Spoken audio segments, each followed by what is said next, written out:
Endowment వారి సహకారంతో మన యొక్క ప్రధాన పూజారి గారు రామశర్మ గారు, నరేంద్ర శర్మ గారు, అదేవిధంగా చక్రధర శర్మ గారు, సతీష్ శర్మ గారు, వీళ్ళందరూ చక్కగా ఆ కమిటీ వారికి చెప్పి ఈ కార్యక్రమాలు చేయాలని చేస్తే జగతి చల్లగా ఉంటుంది, అమ్మవారి కరుణ కలుగుతుంది, 10 మంది చల్లగా ఉంటారు, అందులో మనం కూడా ఉంటాము అనే ఉద్దేశంతో చక్కగా కూడా ఈ యొక్క కార్యక్రమాన్ని ఏర్పాటు చేసి ఆ అమ్మవారికి లక్ష్మీ పార్వతి సరస్వతులు ఏ విధంగా కుంకుమ పూజ చేశారో మనకు తెలియదు, అభిషేకం చేశారో తెలియదు.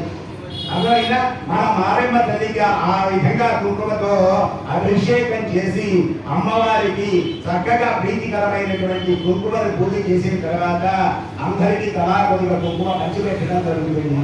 ఆ కుంకుమను ఎవరైతే 16 రోజుల పండగ దాకా కూడా చక్కగా బొట్టు పెట్టుకుంటారో వాళ్ళ ఇంట్లో సకల శుభాలు జరుగుతాయి, ఎటువంటి సమస్యలు ఉన్నా మబ్బు చెప్పల మాదిరిగా తొలగిపోతాయి.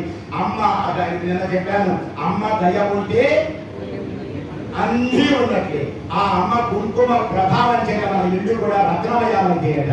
కాబట్టి శ్రద్ధాభక్తులతోటి పంతులు గారు ఏ విధంగా చేయిస్తారో ఆ విధంగా చేసుకొని అమ్మవారి కృపకు పాత్రులై అమ్మవారి కుంకుమాభిషేక కార్యక్రమాన్ని చూసి ఆ తదనంతరం పంతులు గారు ఇచ్చినప్పుడు ఆ కుంకుమని అందరూ తలా కొద్దిగా తీసుకొని ఎవరి ఇళ్లకు వాళ్ళు తీసుకొని వెళ్ళండి, అదేవిధంగా మా బంధువులు కూడా పంపిస్తామని అని గుడ్డలు తీసుకోకూడదు, వాళ్ళు ఇస్తారు. వాళ్ళు ఇచ్చిన ప్రకారంగా తీసుకొని అందరూ కూడా పాత్రలు కావాలని నమ్మచేస్తూ ఆ కుంకుమ పూజలో లోపల విక్షిప్తమైనటువంటి అమ్మలగమ్మ, అయ్యమ్మ, ముగ్గురమ్మ, మూలగుగమ్మ, సాల పెద్దమ్మ అని చెప్పాను. చాలా లోపల గౌరీ, ఆ గౌరీతో సహా కూడా కలిసి వెళ్ళి మన కుంకుమాభిషేకం చేయడం జరుగుతుంది. ఈ యొక్క భారతపూర్వ కార్యక్రమాన్ని మరి భాస్కర్ శర్మ గారు, రాహుల్ శర్మ గారు నిర్వహిస్తారు.